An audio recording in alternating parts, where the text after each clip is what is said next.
Students, आज का जो इम्पोर्टेंट न्यूज है उनको हम रीड करेंगे। फर्स्ट न्यूज है गवर्नमेंट एडवर्टाइजमेंट के बारे में। Women related in government initiatives को ऑलरेडी मेंशन है, वो कर दिया गया था। तो आज इनसे रिलेटेड जो इम्पोर्टेंट फैक्ट हैं उनको हम रिवाइज करेंगे। फर्स्ट इनिशिएटिव के अंदर में मेंशन किया गया है वुमेन रिजर्वेशन एक्ट के बारे में। 106 जो कॉन्स्टिट्यूशन अमेंडमेंट एक्ट है, जिसके थ्रू वुमेन रिजर्वेशन एक्ट है उसको पार्लियामेंट के वहाँ पे पास किया गया है। क्या बेसिक फैसिलिटी है उसको ये प्रोवाइड करता है कि आने वाले समय के अंदर में Lok Sabha and state legislative assembly के जब इलेक्शन कंडक्ट होंगे तो 33% सीट्स हैं उनको रिजर्व कर दिया जाएगा वुमेन्स के लिए, जिससे कि वुमेन्स का जो पॉलिटिकल डोमेन है उसमें पार्टिसिपेशन है वो इंक्रीज करे। इस कंट्री के वहाँ पे highest number of women parliaments हैं। तो students, eastern part of Africa के अंदर में रवांडा नाम का जो कंट्री है वहाँ पे 60% जो वुमेन्स हैं as a member of parliament के रूप से एग्जिस्ट करते हैं। सेकंड नंबर के ऊपर आप देखिए कि क्यूबा नाम का जो कंट्री है, जो रिसेंटली यूएस की वजह से न्यूज़ के अंदर में था। यूएस के द्वारा वहाँ पे मूवमेंट के लिए कुछ रेस्ट्रिक्शंस उनको लगाया गया था, तो क्यूबा के अंदर में भी 50% जो वुमेन्स हैं as a member of parliament हैं। हमारे कंट्री के अंदर में ये जो नंबर है वो कितना है वुमेन्स का, जो हायर लेवल का जो पॉलिटिकल पार्टिसिपेशन है उसमें कितना परसेंट है वो एग्जिस्ट करता है।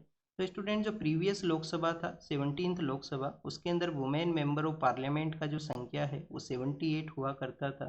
और जो प्रेजेंट लोकसभा है उसके अंदर में ये नंबर्स हैं लिटिल बिट डिक्लाइन हुए हैं। 75 वुमेन्स हैं as a member of parliament के रूप से इलेक्ट हुई हैं 18th लोकसभा के अंदर में। सेकंड जिस इनिशिएटिव के बारे में मेंशन है वो है permanent commission for womens in the defence forces. 2020 का वो केस है, बबीता पूनिया का केस, जिसमें सुप्रीम कोर्ट ने इस जजमेंट को डिलीवर किया था कि वुमेन्स के लिए परमानेंट कमीशन है वो डिफेंस फोर्सेज के अंदर में होना चाहिए। तो ये केस आपको पता होना चाहिए कौन सा केस है जिसमें सुप्रीम कोर्ट ने इसको ऑब्जर्व किया। बबीता पूनिया ये केस है।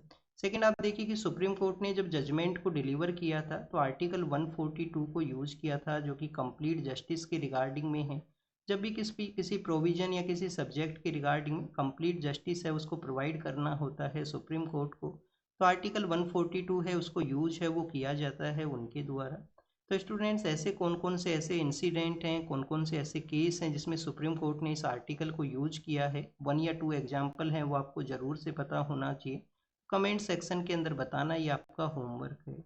थर्ड इनिशिएटिव जिसके बारे में मेंशन है वो बिजनेस पर्सपेक्टिव से है कि गवर्नमेंट के द्वारा एक प्रोविज़न लाया गया कि जो स्टार्टअप्स हैं जो रिकॉग्नाइज हैं हमारे कंट्री के अंदर में, वहाँ पे आप देखिए कि एक वुमेन डायरेक्टर हैं, उसका अपॉइंटमेंट होना ज़रूरी है। डिसीजन मेकिंग के अंदर में वुमेन्स का जो एनरोलमेंट है, वुमेन्स का जो पार्टिसिपेशन है वो यहाँ पे इंक्रीज हो बिजनेस के सेक्टर के अंदर में भी। तो गवर्नमेंट इनिशिएटिव थे, ऑलरेडी इनको मेंशन किया गया था। आज इनसे रिलेटेड जो फैक्ट हैं उनको हमने रिवाइज किया है। नेक्स्ट आप देखिए कि एसआईआर के बारे में है। एसआईआर जो कुछ स्टेट्स एंड यूनियन टेरिटरीज के वहाँ पे कंडक्ट हुआ था, तो जिसमें 10.2% के आसपास वोटर्स हैं जिनके नेम हैं वो नहीं इंक्लूडेड हैं जब लिस्ट को यहाँ पे पब्लिश किया गया। अभी आप देखिए कि ये जो 10.2% वोटर्स हैं इनका किस वजह से नेम है वो यहाँ पे डिलीट हुआ होगा। कुछ ऐसे लोग हैं जिनका डेथ हुआ है, तो डेथ की वजह से भी नेम है उसको डिलीट कर दिया गया।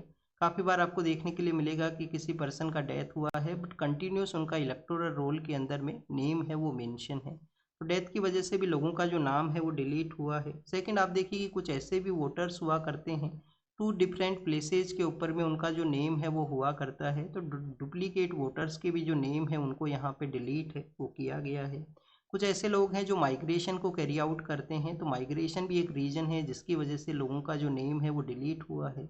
और किसी का अदर वे के अंदर में हुआ है तो उनको अपील का एक फोरम प्रोवाइड करता है इलेक्शन कमीशन, कि अपील फोरम के थ्रू वो अपने जो जो डॉक्यूमेंट्स हैं उनको सबमिट करते हुए अपना जो आइडेंटिटी है उसको इस्टेब्लिश करते हुए उनके नेम को रख सकते हैं उस लिस्ट के अंदर में।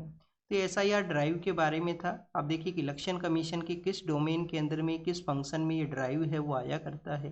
तो इलेक्शन कमीशन का रेस्पॉन्सिबिलिटी है कि कुछ एडमिनिस्ट्रेटिव फंक्शन उनके द्वारा किए जाते हैं, कुछ क्वासी जुडिशियल फंक्शन भी वो फंक्शन को कैरी आउट करते हैं, और कुछ आप देखिए कि उनके एडवाइजरी जुरिडिक्शन का भी जो पार्ट है वो हुआ करते हैं।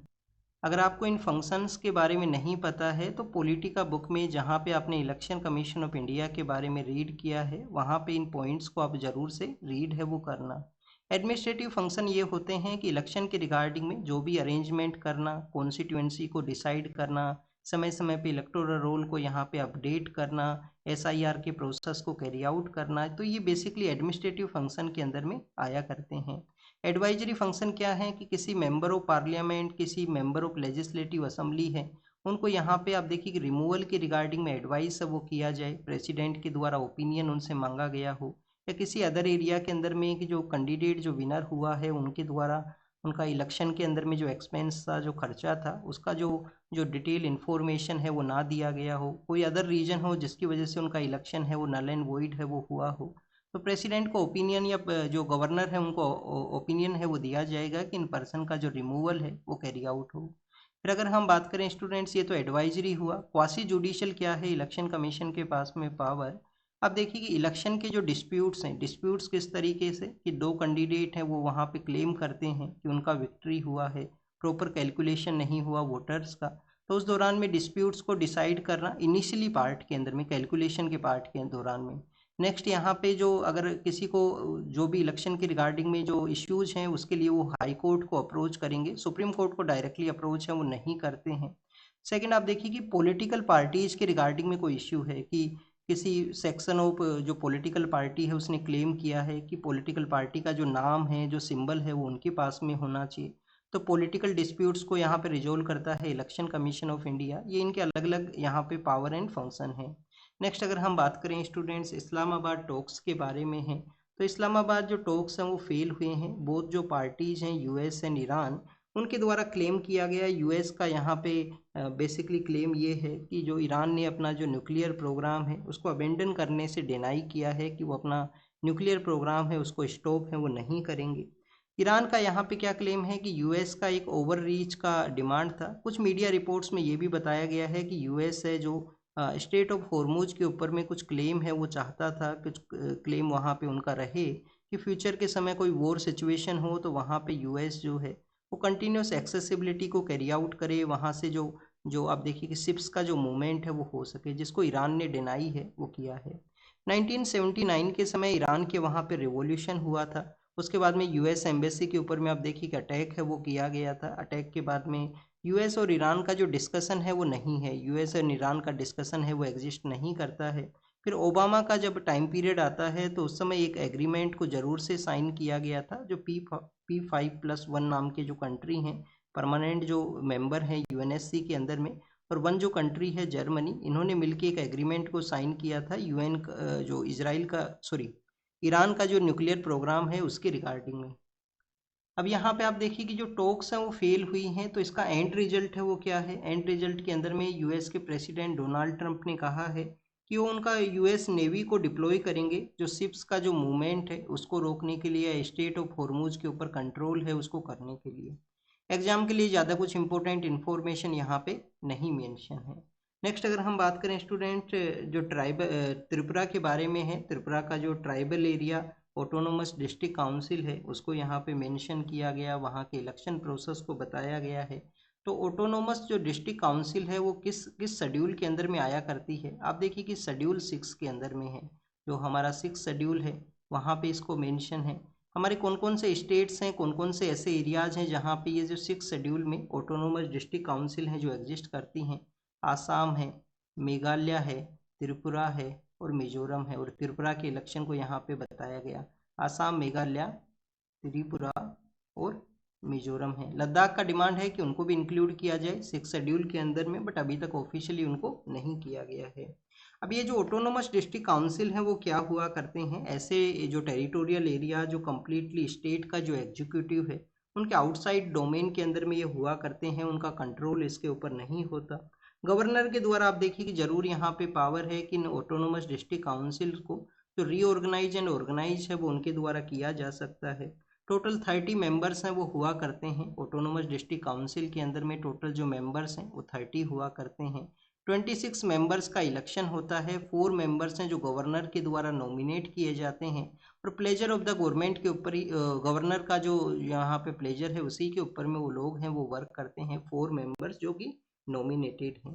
तो ये बेसिक इन्फॉर्मेशन था ऑटोनोमस डिस्ट्रिक्ट काउंसिल के बारे में। एनफोर्समेंट डायरेक्टरेट के बारे में है। एनफोर्समेंट डायरेक्टरेट जो कि मिनिस्ट्री ऑफ फाइनेंस के अंडर में आता है, वेस्ट बंगाल के, वहाँ पे उनका एक इंक्वायरी है वो कैरी आउट किया है, उन्होंने एक्शंस को कैरी आउट किया है। अपोजिशन का जो पार्टी है इसको एज ए पॉलिटिकल वेंडेटा के रूप से कंसीडर करेंगे कि उनका अपोजिशन के अंदर में है, वो इस वजह से उनकी पार्टी के अगेंस्ट में ये जो एजेंसी ने जो वर्क है उसको कैरी आउट किया है। तो ये बेसिक इन्फॉर्मेशन था, किस में आता है, मिनिस्ट्री ऑफ फाइनेंस में आया करता है, ईडी जो है। नेक्स्ट आप देखिए कि हमारे एक सिंगर जो हुआ करते थे, आशा भोसले मैम है, उनका डेथ हुआ है, तो उनके बारे में यहाँ पे मेंशन किया गया। अब एग्जाम के लिए तो आपको ज़्यादा कुछ इन्फॉर्मेशन नहीं होना चाहिए, बट काफ़ी इनके फेमस सॉन्ग हैं, म्यूजिक इंडस्ट्री में काफ़ी बेटर इन्होंने कंट्रीब्यूट है वो किया था। नेक्स्ट आप देखिए कि घग्गर रिवर के बारे में है। घग्गर रिवर जिसके अंदर में इंडस्ट्रियल वेस्ट है जिसको गिराया जाता है, और इंडस्ट्रियल वेस्ट को गिराने की वजह से जो कैंसर के जो नंबर ऑफ पेशेंट्स हैं वो इंक्रीज होने लगे हैं, स्पेशली जो north western part of Haryana का एरिया है, सिरसा है, फतेहाबाद का एरिया है, वहाँ पे ये इंसिडेंट्स हैं वो देखने के लिए मिले हैं।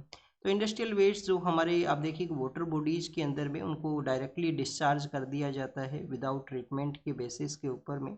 और आप देखिए कि वाटर बॉडीज़ के अंदर में तो ये नहीं होना चाहिए डिस्चार्ज। जब भी हम डीपीएसपी को रीड करते हैं, आर्टिकल जो 48A है वो मेंशन करता है कि हमारी जो वाटर बॉडीज़ हैं, जो हेरिटेज है, उसको हमें प्रिजर्व है वो करना है। नेक्स्ट अगर हम रीड करें स्टूडेंट्स, यूएस एंड ईरान के जो टॉक्स हैं उन्हीं के बारे में है। आप देखिए कि टॉक्स का फेलियर जरूर हुआ है, बट क्या यहाँ पे जो डिस्कशन है उसी के अंदर में कोलैप्स हुआ है? डिस्कशन के अंदर में कोलैप्स अभी तक नहीं हुआ है, डिस्कशन में कोलैप्स वो नहीं है। टॉक्स हैं वो आने वाले समय के अंदर में अदर एरिया के वहाँ पे कैरी आउट हो सकते हैं। बोथ कंट्रीज़ को डिसाइड करना चाहिए, ह्यूज जो गैप है बोथ कंट्रीज़ के एस्पिरेशंस के अंदर में ऑलरेडी प्री टॉक्स के अंदर में ही एग्जिस्ट करता था। जैसे कि आप देखिए कि टू पार्टीज़ के द्वारा क्लेम किया गया था कि लेबनान के ऊपर में जो इजराइल का अटैक है उसको भी यहाँ पे कंसिडर किया गया है पीस प्रोसेस के अंदर में। और इसके अलावा ये जो इजराइल है उनके द्वारा कंटिन्यूस अटैक भी किया गया है लेबनान के अंदर में। तो प्री टॉक्स के अंदर में ही ह्यूज गैप्स हैं वो एग्जिस्ट किया करते थे, और टॉक्स का फेलियर है, but date does not mean कि जो सिस्टम है, जो प्रोसेस है, उसका यहाँ पे कोलैप्स हुआ है, उसका फेलियर हुआ है। फर्स्ट टाइम 1979 के बाद में फेस टू फेस जो टॉक्स हैं वो कैरी आउट हुई हैं, 1-to-1 टॉक्स कैरी आउट हुई हैं। तो पॉजिटिव आउटकम है कि हो सकता है आने वाले समय में पीस का इस्टेब्लिशमेंट है वो यहाँ पे रहे। ग्रेट निकोबार जो इंडस्ट्रियल जो इंफ्रास्ट्रक्चर प्रोजेक्ट है उसके बारे में यहाँ पे मेंशन किया गया कि ग्रेट निकोबार इंफ्रास्ट्रक्चर प्रोजेक्ट के थ्रू जो 92,000 करोड़ का जो इन्वेस्टमेंट वहाँ पे किया जाएगा, जिसमें टाउनशिप का डेवलपमेंट है, एयरपोर्ट का डेवलपमेंट है, पोर्ट का डेवलपमेंट है, बट वहाँ का जो इकोलॉजिकल पर्सपेक्टिव से वो कैसे इम्पैक्ट करेगा वहाँ पे रहने वाली जो ट्राइबल कम्युनिटी हैं, स्पेशली जो देखिए कि जो सिम्फोनी नाम का है, निकोबारी नाम का जो ट्राइबल कम्युनिटी रहा करती हैं, उनके बारे में भी, उनके इकोलॉजिकल इम्पैक्ट के बारे में भी यहाँ पे कंसीडर है वो करना चाहिए। स्ट्रेटजिक इंपॉर्टेंस है निकोबार का, बट एक कंसेंसस को डेवलप किया जाए तो लोकल जो ट्राइबल कम्युनिटी हैं, जो इकोलॉजिकल डैमेज है वो यहाँ पे ना हो। नेक्स्ट अगर हम बात करें स्टूडेंट्स, इंडिया का जो एलिट जोन है उसके बारे में मेंशन है कि मैक्सिमम जो रिसोर्सेज हैं, मैक्सिमम जो इकोनॉमी से रिलेटेड रिसोर्सेज उनको इनके द्वारा कंट्रोल है वो किया जाता है, बट इनका एक रेजिस्टेंस आपको मिलेगा कि रिसर्च एंड डेवलपमेंट का जो एरिया है उसके अंदर में आप देखिए कि लेस कंट्रीब्यूशन है। जो न्यू जनरेशन के जो एंटरप्रेन्योर्स हैं उन्होंने नए आइडियाज़ ज़रूर यहाँ पे प्रमोट किए हैं, न्यू जनरेशन के जो एंटरप्रेन्योर्स हैं स्पेशली फर्स्ट जनरेशन वाले, बट ऐसे लोग जो जिनके पास में पावर का कैप्चर ज़्यादा है, मोर रिसोर्सेज एंड इंस्टीट्यूशंस के ऊपर में उनका कैप्चर है, वो यहाँ पे रिसर्च एंड डेवलपमेंट को भी प्रमोट है, जो लार्जर लेवल के ऊपर में नहीं करते हैं। वन काइंड ऑफ रजिस्ट है वो उनका जो नेचर है उसमें मिलेगा। तो उसको यहाँ पे बताया गया है कि इंडिया के जो एलाइट ग्रुप है क्यों अफ्रेड है रिस्क लेने के लिए, क्यों वो बेसिकली अपना जो बिजनेस है उसी को सिक्योर करना चाहता है, नया जो प्रोडक्ट है उसको डेवलप नहीं करना चाहता। तो टेक्नोलॉजिकल पर्सपेक्टिव से रिसर्च एंड डेवलपमेंट का जो कंट्रीब्यूशन है उसके रिगार्डिंग में अलग अलग पैरामीटर्स पे यहाँ पे डिस्कस है वो किया गया है। फिर आप देखिए कि फिशरीज के बारे में है। फिशरीज के बारे में ये बताया गया है कि हमारा जो कंट्री है वो सेकंड लार्जेस्ट जो फिशरीज है उनका जो प्रोड्यूसर कंट्री है। एक्वाकल्चर के रिगार्डिंग में भी अगर हम रीड करें तो एक्वाकल्चर में भी हम सेकंड लार्जेस्ट हैं, एक्वाकल्चर में भी हम सेकंड लार्जेस्ट हैं, फिशरीज के अंदर में भी हम सेकंड लार्जेस्ट हैं। और हमारे यहाँ पे जो इनलैंड फिशिंग है वो लार्जर वे में होती है, इनलैंड फिशिंग का प्रोडक्शन है वो लार्जर है सी फिशिंग के कंपेरिजन के अंदर में। अब बेसिक इन्फॉर्मेशन क्या है? बेसिक इन्फॉर्मेशन ये है कि अमृत सरोवर जो हमने स्टार्ट किए थे, मिशन अमृत सरोवर के थ्रू जो हमें कुछ पॉन्ड्स हैं उनको डेवलप करना था, उनको फिर से रेजुनवेट करना था। तो उनको यहाँ पे यूज है वो किया जाए। इनलैंड फिशिंग जो हम लार्जर वे में किया करते हैं, तो रिजर्वोयर्स का जो जो पोटेंशियल है उसको यहाँ पे टैप करने के बारे में, उसको यूटिलाइज करने के बारे में कहा गया है। नेक्स्ट अगर हम बात करें स्टूडेंट्स, आप देखिए कि बायोमास स्टोव्स के बारे में है कि प्रेजेंट समय के अंदर में जो new kind of biomass stoves हैं जो डेवलप हुए हैं, जिनको कि स्पेशली हम इम्प्रूव्ड कुक स्टोव के रूप से जाना करते हैं, इम्प्रूव्ड कुक स्टोव्स के रूप से जाना करते हैं, तो उनका पॉजिटिव बताया गया है कि लेस एमिशन है यहाँ पे। अभी एलपीजी क्राइसिस की वजह से जो ट्रेडिशनल जो जो जो फूड मेकिंग का जो प्रोसेस है वो न्यूज़ में आया था, तो उसी की वजह से आप देखिए कि new kind of biomass stoves हैं जो मोर क्लीनर हैं, एक अल्टरनेटिव के रूप से सेटअप हो सकते हैं एलपीजी के कंपैरिजन के अंदर में। एमिशन लेवल है वो भी काफ़ी कम है, तो उसका कुछ पॉजिटिव इम्पैक्ट्स बताए गए हैं। ट्रैफिक किए गए जो चिल्ड्रंस हैं उनके बारे में यहाँ पे मेंशन है। महाराष्ट्र और बिहार से कुछ पर्सन हैं जिनको ट्रैफिक किया गया था, जो चिल्ड्रंस हैं जिनको मध्य प्रदेश के वहाँ पे पाए गए हैं। कौन सा आर्टिकल आपको पता होना चाहिए? आपको जानकारी यहाँ पे होना चाहिए आर्टिकल 23 के बारे में कि कॉन्स्टिट्यूशन का जो आर्टिकल 23 है ह्यूमन ट्रैफिकिंग है उसको प्रोहिबिट करता है। चिल्ड्रंस का किसी भी तरीके से जो बिजनेस एक्टिविटी है उसमें एनरोलमेंट है वो नहीं होना चाहिए कॉमर्शियल पर्पज से। ये भी आर्टिकल 23 है वो यहाँ पे मेंशन करता है। तो ये आर्टिकल 23 के बारे में है। इसी को देखते हुए रेस्क्यू किया गया। मध्य प्रदेश से ही रिलेटेड हमारे एक पर्सन है जिनको कि नोबेल पीस प्राइज है वो मिला था, कैलाश सत्यार्थी सर हैं। और कैलाश सत्यार्थी सर का जो मेजरली इनिशिएटिव था वो बचपन बचाओ आंदोलन था कि जो चिल्ड्रंस है उनका बचपन है वो बचाया जाए। ऐसा किसी भी एक्सप्लॉयटेटिव वर्क है जो ट्रैफिक्ड वर्क है उसके अंदर में उनका पार्ट है वो नहीं होना चाहिए। नेक्स्ट अगर हम रीड करें, हमारे जो मिनिस्टर ऑफ एक्सटर्नल अफेयर हैं यूनाइटेड अरब अमीरात के लिए गए हैं, तो वहाँ पे उनके द्वारा डिस्कशन है वो किया गया हमारा यूएई के साथ में कैसे जो रिलेशंस हैं वो एग्जिस्ट करते हैं। एक तो आप देखिए कि यूएई के साथ में हमारा जो ट्रेड रिलेशंस हैं, जो स्ट्रेटजिक रिलेशन है वो काफ़ी बेटर हैं बोथ कंट्रीज के बिटवीन में। सेकेंड अगर हम बात करें स्टूडेंट्स, आप देखिए कि जो ब्रिक्स को जब एक्सपेंड किया गया तो ब्रिक्स के अंदर में भी यूएई को जो मेंबरशिप है वो दिया गया है, तो वहाँ पे भी बेटर रिलेशन है यूएई के साथ में। और अब हमारे जो minister of external affair just as a peace वहाँ पे इस्टेब्लिश हुआ है, तो उनका विजिट करना ये शो करता है कि किस तरीके से हम कमिटेड हैं वेस्ट एशियन जो कंट्रीज हैं उनके रिलेशन के रिगार्डिंग में। जो आप देखिए कि जो हमारे यहाँ पे कुछ स्पेस टेलीस्कोप हुआ करते हैं, एक टेलीस्कोप का नाम है हब्बल, एक टेलीस्कोप का नाम है हब्बल, एक है जेम्स वेब टेलीस्कोप है। तो Hubble and James Webb telescope के द्वारा एक टीम को डेवलप किया गया सैटर्न का जो इन्वायरमेंट कंडीशन है उसको उसको अंडरस्टैंड करने के लिए। और वहाँ पे जो रिंग है उसके बारे में मेंशन किया गया है कि ये जो रिंग है वो किसका बना होता है। सैटर्न का जो रिंग है ये वाटर एंड आइस का बना हुआ है, वाटर एंड आइस का ये बना हुआ है। इसी की वजह से आप देखिए कि आपको इस तरीके से दिखता है जैसे कि हम नॉर्दर्न मिड लेटीट्यूड्स के एरिया के अंदर में जो जेट स्ट्रीम्स हैं जो रिबन वेव्स फॉर्म करती हैं उसी टाइप का जो कंडीशन है उसको ये बताया गया। नेचर के सिग्नल्स के बारे में है, कुछ यहाँ पे जो स्पीसीज हैं उनको मेंशन किया गया है। स्टूडेंट्स अभी रिसेंटली आप देखिए कि जो अंटार्कटिक का एरिया है वहाँ पे एम्परर पेंगुइन्स हैं वो पाए जाते हैं जिनको कि एंडेंजर्ड है। जो आईयूसीएन ने जो स्टेटस है वो दिया है, एम्पर जो पेंगुइन्स हैं उनको एंडेंजर्ड का स्टेटस है आईयूसीएन के द्वारा दिया गया। तो ये शो करता है कि कुछ ऐसे स्पीसीज जो इन्वायरमेंट के अंदर में डोमिनेट करते हैं और कुछ भी इन्वायरमेंट में चेंज होता है वो ओवरऑल उनका जो जो प्रोसेस है उसको बताता है, ओवरऑल वहाँ के कंडीशन को बताता है। जैसे कि यहाँ पे फ्रॉग के बारे में मेंशन है कि जैसे ही वाटर के अंदर में जो भी यहाँ पे थिंग्स हैं जिसको कि फ्रॉग का जो स्किन है वो यहाँ पे एब्जॉर्ब करता है और स्किन के ऊपर में वो इम्पैक्ट देखने के लिए मिलता है।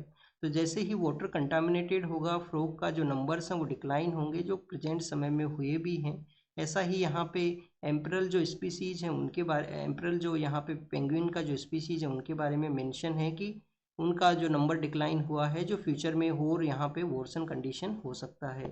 नेक्स्ट हम रीड करें स्टूडेंट्स, अलास्का जो मॉस्क है उसके बारे में है। वहाँ पे फार राइट जो एक्टिविस्ट हैं इजराइल के उनका विजिट हुआ है। एग्जाम के लिए ज़्यादा कुछ इंपॉर्टेंट नहीं है, बस ये पता होना चाहिए कि वो वहाँ पे सिचुएटेड है जिसके रिगार्डिंग में अलग अलग पार्टीज हैं वो क्लेम करते हैं कि उनके कंट्रोल का है और उसको उसका जो स्टेटस है उसको चेंज ना किया जाए। चाइना और ताइवान के रिलेशन के बारे में है, तो यहाँ पे जो एक्सचेंज किया जा सकता है जो बेसिकली चाइना और ताइवान के बिटवीन में जो डिफरेंट पर्सपेक्टिव है उसके एक्सचेंज के बारे में लीडर्स का विजिट हुआ है बोथ एरियाज़ के अंदर में। यूएन का जो फोर्सेज है वो लेबनान के अंदर में है, उन्होंने इजरायली जो टैंक्स हैं उसके बारे में यहाँ पे मेंशन किया है। और स्टूडेंट्स हंगरी के बारे में वहाँ के इलेक्शन प्रोसेस के बारे में मेंशन है, जो एग्जाम के लिए नहीं इम्पोर्टेंट है। नेक्स्ट आप देखिए कि जो स्ट्रेट ऑफ हॉर्मुज है उसको ब्लॉकेज करने के बारे में यूएस के प्रेसिडेंट का क्लेम है, एग्जाम के लिए ये भी इम्पोर्टेंट नहीं है। और जो यूक्रेन और रसिया के बीच में जो ट्रूस का जो इस्टेब्लिशमेंट हुआ था, बट यूक्रेन के द्वारा जो रसिया के कुर्स्क रीजन के अंदर में, बेलग्रोड रीजन के अंदर में जो अटैक किया गया, उसकी वजह से यहाँ पे वायलेशन है वो हुआ है। नेपाल के जो प्राइम मिनिस्टर हैं वो इंडिया के लिए आ सकते हैं, बायलैटरल जो डिस्कशन है वो किया जाएगा नए जो प्राइम मिनिस्टर हैं उनके द्वारा इंडिया विजिट के दौरान में। और बांग्लादेश का जो डेलीगेशन है वो चाइना के लिए जाएगा, बांग्लादेश चाइना के जो रिलेशंस को डेवलप करने के लिए। This is all the information related to the today newspaper. आप इसको रीड कीजिए, रिवाइज कीजिए, जो भी इंफॉर्मेशन आपको मिला है उसको नोट डाउन कीजिए। Thank you students, thank you very much.